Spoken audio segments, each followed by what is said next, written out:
Now, the new government has been rocked by the leaking of 2 cabinet papers in 5 days. The most recent leak reveals Cabinet has suspended regulatory impact statements, which will enable it to repeal Labor's fair pay agreements, the new resource management and an electric vehicle subsidy scheme.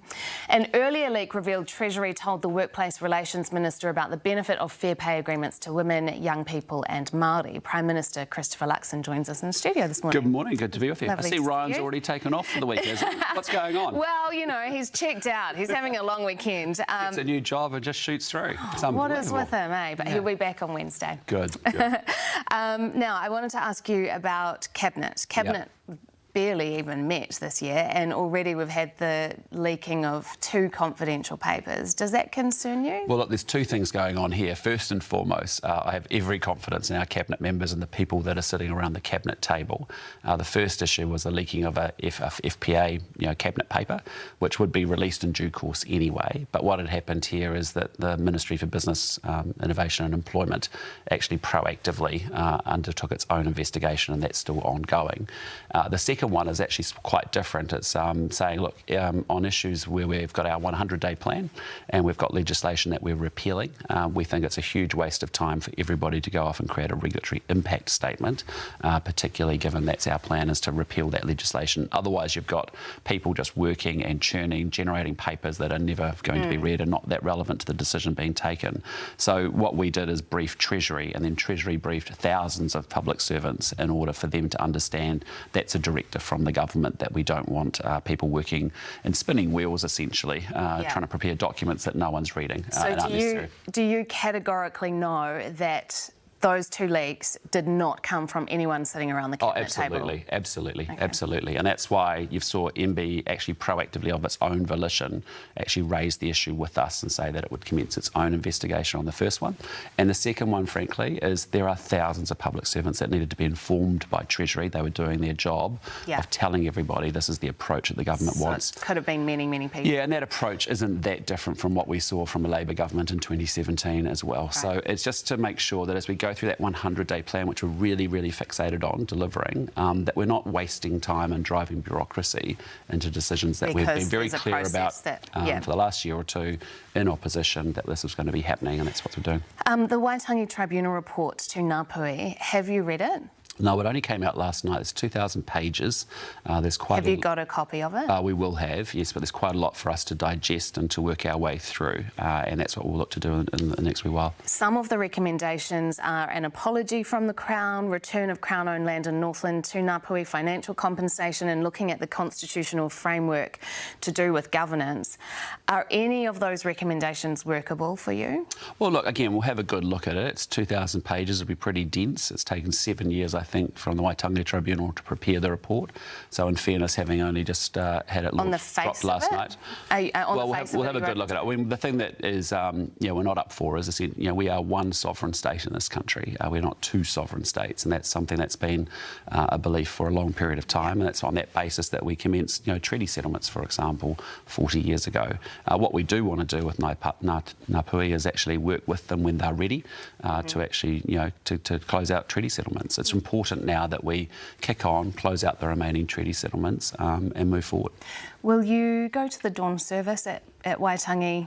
In Waitangi? I plan to go to Waitangi, but as to the schedule, exactly when and where and which events, because there's a number of events leading into it. I've been meeting with different iwi leader forum leaders for actually probably the last 6 to 7 months as small groups, one-on-one, wherever I can, up and down the country, and I've really enjoyed those interactions because, our government wants Māori to do really well in New Zealand, and the reality is in the last 6 years, whether you're looking at Māori economically, as victims of crime, if you look at what's happened with housing and health and education, they've all gone backwards, and that's what we're focused on. We're focused on improving outcomes. Okay, so still yet to decide whether you'll be there on Waitangi Day.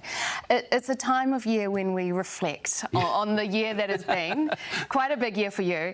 But I actually want to take you back 3 years because almost to the day this week, you were doing your first interview with Ryan as the new leader of the National Party. 2 years ago it would have been. 2 years ago, sorry, Do you think you have changed as a politician since then? I haven't changed as me, as Chris Luxon. You know, like I don't think, you know, I know who I am and I know what I'm about, and I don't think any of that has changed.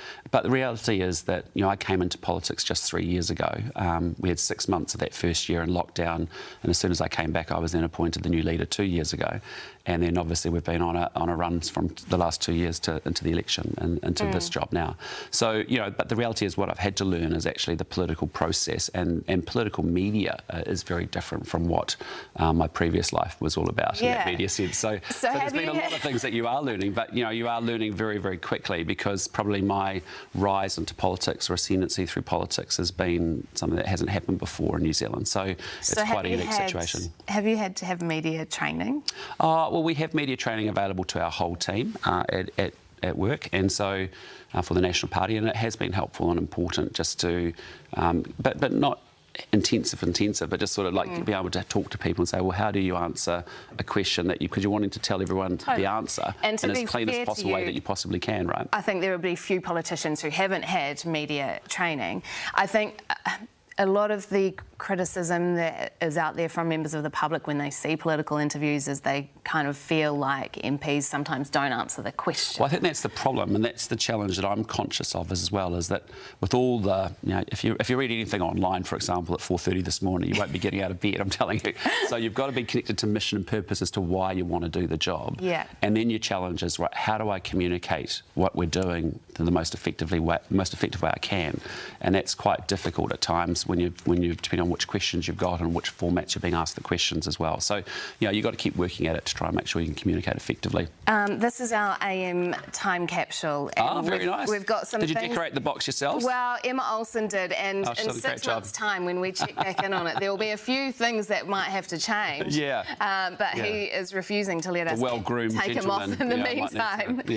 So there are things like how the number of public servants, which we'll check in again on in 6 months' time, ED wait times, waits for surgery. Yeah, that's good. What is one metric that you would like to look back on in 6? I'd love, there's quite a few. I mean, the first thing is it's really important to me that we get those 49 actions in our first 100 days completed. You know, there's a lot of work planned there.